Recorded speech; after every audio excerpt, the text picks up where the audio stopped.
Welcome to the Stack Supplement Podcast, the premier source for supplement news and reviews. Welcome to another episode of the Stack Supplement Podcast. In fact, this is a special episode where we interview the man behind our brand of the year for 2019, and it is Chris Waldrum from Inspired. How you guys doing? Shane, thank you so much. Stacked, thank you guys for letting us on here. Always, it's such an honor. So yeah, we're just going to kick this off straight away with, I've spoken to several brands over the years after we give this award. It basically started out as what brands I thought were cool. I think we've been doing it for maybe 7 years. It was really just, like I said, to see which brands were cool and what I thought was exciting. So how did it feel to actually have won this award that a lot of people hold in quite high regard? Absolutely. So, first, the preface, the brands that won prior years completely deserved it. Honestly, like Redcon, they are absolutely incredible. The fucking owner of that guy, they crush it. And they, from day one, they built that up just to excel. And prior to that, Man Sports, they crushed it. And I look up to Man Sports. I know Steve, and he is phenomenal. He's a great business developer, a great marketer. And then even prior to that, all the way back to what was it, Mayo? Give me that name. The very first, Myochem. Myochem, they were innovators. So to be able to be related to these guys, it's such an honor, and it's extremely humbling because I know what we are up against, and I know what people are bringing to the marketplace. And one thing that I'm extremely excited about is that our engineering, the innovation and product development is really pushing people forward. So it's taking away from what it used to be, what's like make a pre-workout, make a product at X, and I'm going to sell it for X times 5. The overall margin has went down, but at the same time, we're able to offer something that people could truly appreciate, they respect, and it's what they deserve. So for us to be in this spot, it just shows that it has evolved to this place because Inspired's a medium-sized company. We're not a gigantic company like these other brands that we're up against. And even NutraBio, geez, Mark Glazier, the guy is a badass. He does amazing things, and he has his customers in mind. And we have our customers in mind. And that's what we do since day one. We want to be able to facilitate all the products our customers need and to fuel them, to really get them everywhere they need to go. And we say, we feel what inspires you. We do that. And that is why I believe in 2019, we were able to get brand of the year. So that's a total side tangent. But yeah, it did. The people that we're up against, to what we got, it was the most overwhelming experience. And if anybody didn't see it, go to our Instagram page and you could see how dumb my face was. And I told everybody at Stack, look at my dumb face, because that is how much I didn't expect it, but how much I appreciate it. So, the one thing I have to ask, or the one thing I found very interesting was your start to 2019. There were mentions of Devastate, and there was you even touched on the protein powder very early, and we also saw I think it was the new and improved Legend as well. The interesting thing I thought for your 2019 was that transition that you did when you brought in the new protein powder with collagen, and then you also did a greens and then a multi, and that string right there I felt was very, it almost just felt natural, like you were sort of thinking, let's do a collagen protein, what else did this kind of fan and customer want, and then you gave us what we didn't know we wanted, basically, and then you followed up with another. And so I was curious, was that string of products that you did in 2019, especially early on, was it all planned, or did you just sort of react to what you thought fans wanted, or what you kind of, thought they might want? Yeah, so great question. Obviously, so whenever you go into a product development, especially when you come from my aspect of being obsessive and how a lot of other people have become since then, you want to, and this is all subjective, but you want to make the best thing out there. So a lot of people try to compete in the same exact marketplaces, and we totally saw that. We did what we did in 2017. This is like a throwback Thursday kind of shit, living in the past. But we had the dopest fucking pre-workout in 2017. We had Wide Cut, and nobody had anything like that. It's super stacked, and we played the whole gambit of having more citrulline. It was like on the time frame where people really started throwing around clinical dosages. And now that is just like an overdrawn term that everybody says, and you're like, hey, tell me something new. So it's coming from that aspect of saying, like, okay, we can't make another Devastate that's going to be the best Devastate. We just can't. I can't use DMHA. I can't use DMAA. And in my marketplace, in like retail, all the retailers we have throughout the U.S., like that's what they rely on. So if I can't compete in that marketplace, what could I do to better the individual and better our customers? And that went into health and wellness. And health and wellness is like, who the hell talks about that? And you might be able to relate to this, but like, in our side of the business, people want to ask like, okay, does it get me high? No, it doesn't have DMHA. Okay, does it make me stronger? No, it doesn't have SARMs inside of it. So what does it really do? And we focused on health and wellness. And like, when I say wellness, I say like well-being. And I wanted to make products that were superior in the marketplace on all levels. But when people took it, they legitimately felt better throughout the day. They took it as a part of their life. They took it as a part of what they needed to be the person that they already are, but even more so, sustainable, happy, thriving. And when we change the mindset, and when I personally changed my mindset, because I you always have an ego that tells you to do one thing, and then you have your heart that tells you to do something else. And my heart was telling me to do something else. So we started making products that were like legitimately to help people be better, help people be happy. This is all super cheesy stuff, but it was like that transition. We're like, dude, okay, we did a badass Devastate, and we really were the trailblazers to do that shit where people were like, hey, you could put 1 gram of citrulline, you know what I mean? I remember taking Super Bowl Max, one of my favorite pre-workouts ever, and it had at 2 scoops, 4 grams of citrulline. Mind blowing. It totally changed my concept of everything. And then we find out, well, you need, a little bit more to have the clinical dose. So we were chasing that dragon. And 2019 was like, hey, I don't necessarily matter. My ego doesn't mean shit. But if our customers are truly happy and they feel better and they don't, and they reach out to us, man, dude, you legitimately made my life better. That is where we went in 2019. And 2020, guess what? That's where, dude, everybody's going to go there. You can't make more stack pre-workout from the previous one. Like you can only put so much into it. And you and I just talked prior to this about what C4 did, and it's a badass pre-workout, but you can only put so much to get the marketplace and the cost per serving, to what they understand and accept. And so there you go. Yeah, I mean, it's pretty much, like I said, it very much seemed like a consumer fan follower focused direction where you just gave people, I guess, what they think or what they didn't think they needed, and that collagen, the greens, the vitamin, it just flowed very nicely, and they were all premium products, which again is not something a lot of brands do. Typically multivitamins are $10-15, handful of vitamins and minerals, maybe a little something else. Greens has become a lot more popular, so I've seen like a very big rise in the quality of formulas on that side of things. But in that second half of the year, you kind of almost felt like you got back into the groove of Inspired from previous years when you did the Devastate Worldwide. You had Devastate BBD finally after several little mentions, and we even got the Loaded Stim Free pre as well. So you kind of hit the industry with 3 pre-workouts.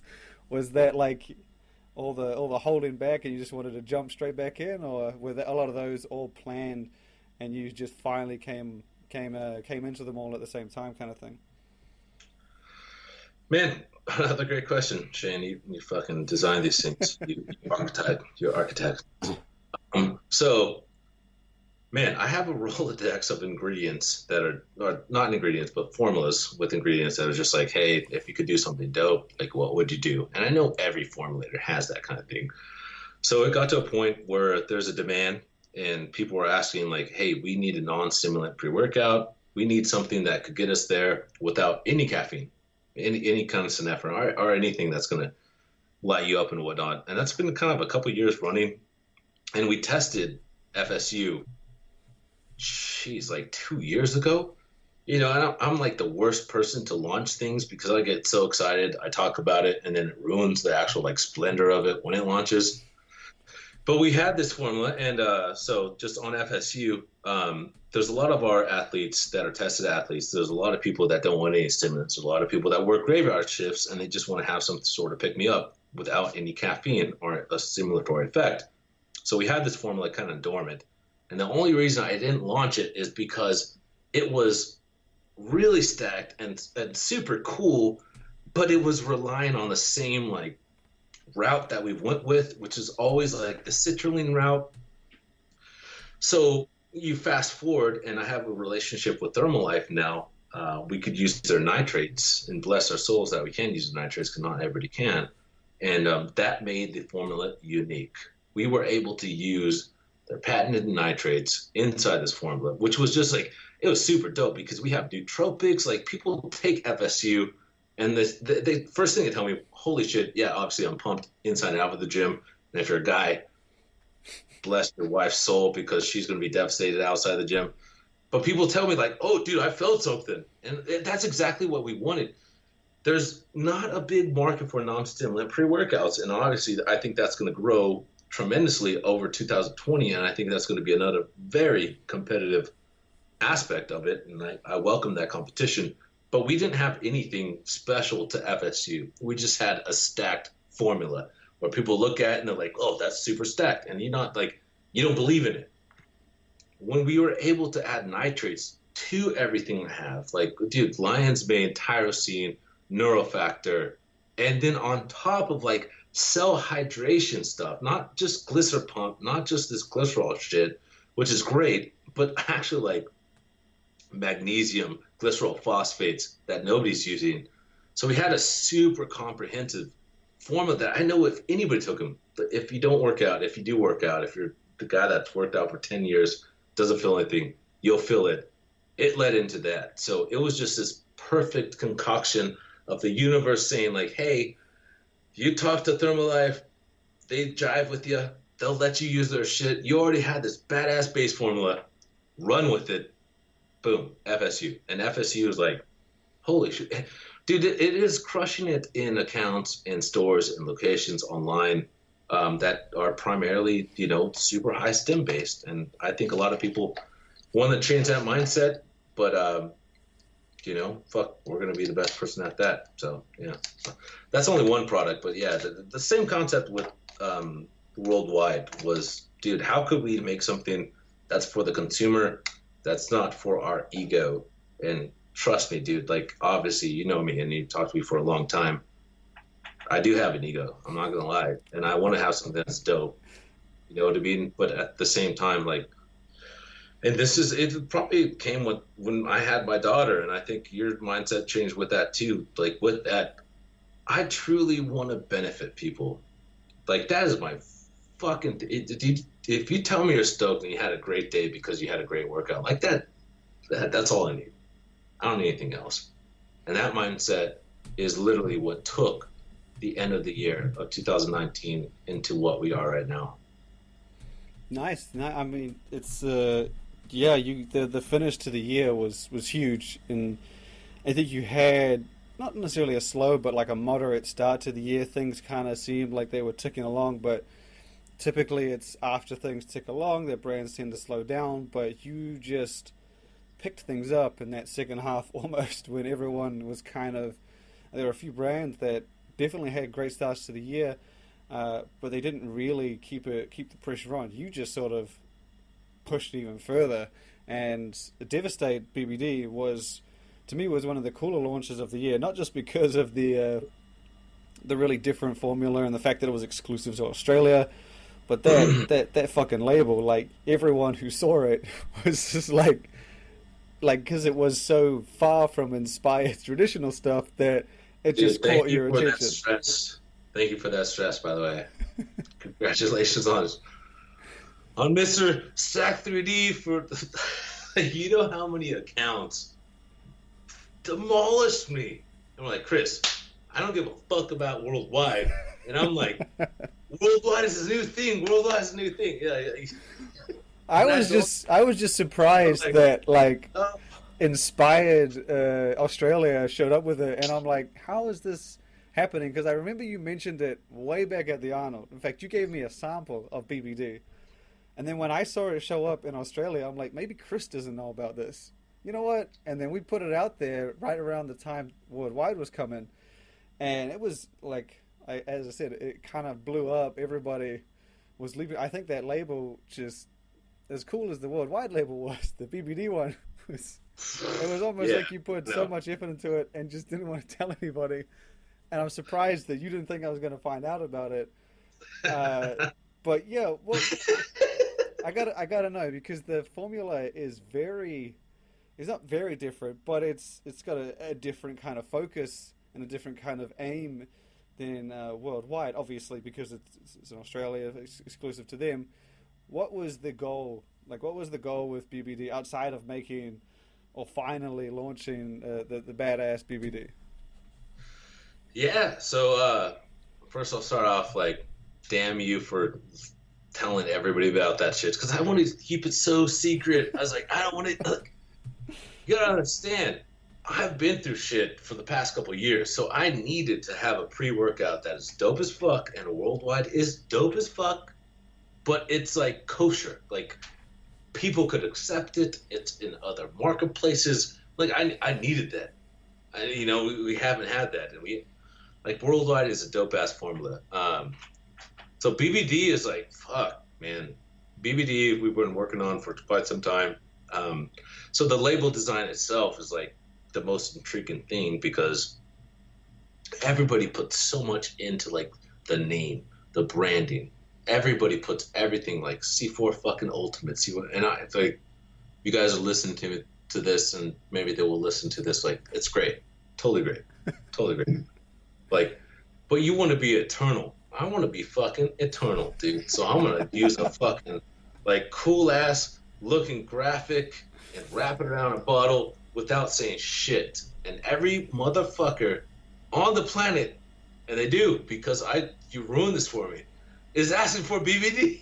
It wiped it all out for me, and it took down all the steam that I put into fucking Worldwide. So BBD. So Inspired is as big in Australia, if not bigger, probably bigger now, because my colleague John, bless his soul, he's the dopest motherfucker. Like, and you would love the guy, because he sounds exactly like you. So I could try to like make your accent. Don't say that. Don't say that. It totally does. I'm just saying, like, he has family in New Zealand, so it's weird. Anyways, so yeah, dude, Australia is more competitive than the U.S. It's crazy. So like, to preface this to anybody listening, like, Australia is a smaller market, but that little teeny market is very competitive, and everybody goes XYZ on every fucking product. So if you have it, it doesn't matter if your brand is dope as shit or the influencers to some extent, but if it matches up on the label, like, they'll buy it. You know what I mean? And we're in a couple of the biggest retailers over there. We're in the biggest retailer in Australia, and they crush it with us. But there are other brands that have the formulas that are like vaguely similar. So you have that marketplace that you have to compete with. So BBD was our like response to that, to say like, hey, okay, dude, obviously Inspired, like, we can come out with dope shit. And formulas aren't everything. Obviously, there has to be a synergy and efficacy at the end of the day. But BBD was like, we got synergy, efficacy, and this label. You guys see it on the shelf. You're like, dude, why wouldn't I pick this up? So it's for that. And like, BBD in America was kind of like my end game to be, my egotistical self saying like, hey, dude, I could put out a dope formula. I've had this for a long time.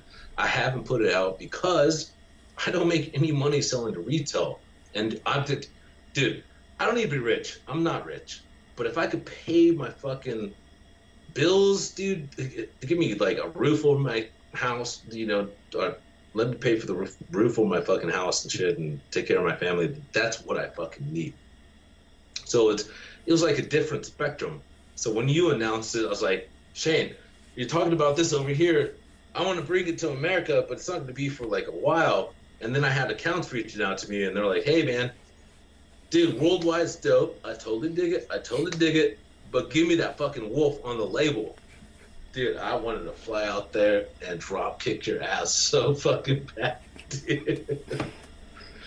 You know what I'm telling you? I'm like, seriously, it's like, Jesus Christ, man, why do you have to take away my steam? But, you know, that's where I keep talking about it. Australia is probably one of our more popular countries in terms of following. America is our biggest, but we share brands from all around the world.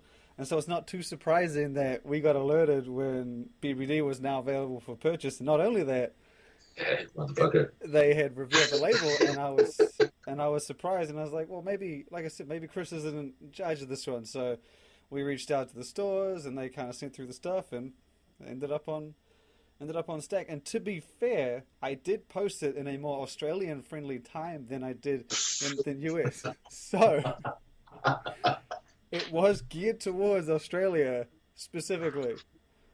So I did honor its exclusivity, but we have that trouble. We had this with a couple of releases lately when someone shared the information, and then they said that their salespeople were call for the last few hours because we have a lot of distributors, we have a lot of retailers, we have a lot of international buyers following Stacked, and I guess it's it is the hub, I guess, for news and everything in the industry. But the last question I have to ask, as you've touched on, 2020 is going to be a good year. You're aiming to have a good year. The one thing I've seen with a lot of brands is that when they have good years, it is sometimes difficult to follow up, or even just, you focus on the year being, and then you sometimes don't focus as much on what's ahead. And brands that have made noise one year sometimes have had trouble, as in fact some of the brands from our past have not been able to maintain that just huge momentum and consistency. I fully believe you're going to be able to, just because of the way the year played out for you. Like, it just picked up slowly and then you blasted the finish. And I know you have no doubt more shit in the works. But what are some of the things you plan to do to make 2020 greater, or even as good as 2019? Because like I said, it was a solid year. Yeah, so man, what an intricate question. Once again, thank you, Mr. fucking interrogator. So all I could say is, like, correlating to the brand I referenced before us, which is Redcon. How could you keep it up every single year when you are on fire, and every year you're gonna be on fire? You could launch new things, like, yeah, great. You could try to make yourself relevant with those new formulas. Yeah, that's great. So for 2020, man, we have for the entirety of the year, maybe 4 formulas, and I could totally like lead into that right now, because it doesn't fucking matter to me, and nobody's going to be able to affect me on that. We have a great vegan protein. We have the expansion on flavors of products we already have. So if you could use your imagination on that, if it's our greens, maybe we got a lot to lead on that. It's more so the development of what we've been extremely successful with. And one thing that I've done wrong in the past is not taking what I've been successful with, but trying to create new things. And you can't always create new things. Like, you just can't. If you have something that's working well, if it's a machine that's working well, develop out other aspects of that to accommodate for your existing customers. So we have a lot of existing customers, and we did a lot in 2019. So 2020 will be like, we launched 6 flavors of our amino, like, which, who launches 6 flavors of a fucking amino acid? Like, nobody does. Like, it's what I had to take on to do that is ridiculous, and everybody would say, like, dude, you're stupid for that. But at the same time, we have that market share now, so maybe it's another 6 flavors of amino. You know what I mean? With our protein, we did so well with the protein. maybe it's another like 4 flavors. I don't know. So it's going to be not so product development, but a product expansion and just securing that marketplace that obviously, like, if we already have it, if we have other things to facilitate that, nobody else could touch. Well, I think that probably sums it up pretty well. I think following your gut and just going with the flow and doing what you do is probably guarantee enough to ensure you're going to have a solid year. So on that note, we will stop this interview, and hopefully we'll have you on again later in the year to reveal more secrets and whatnot. But thank you for stopping by. Thank you for letting me be here with you, Shane. I appreciate you, buddy.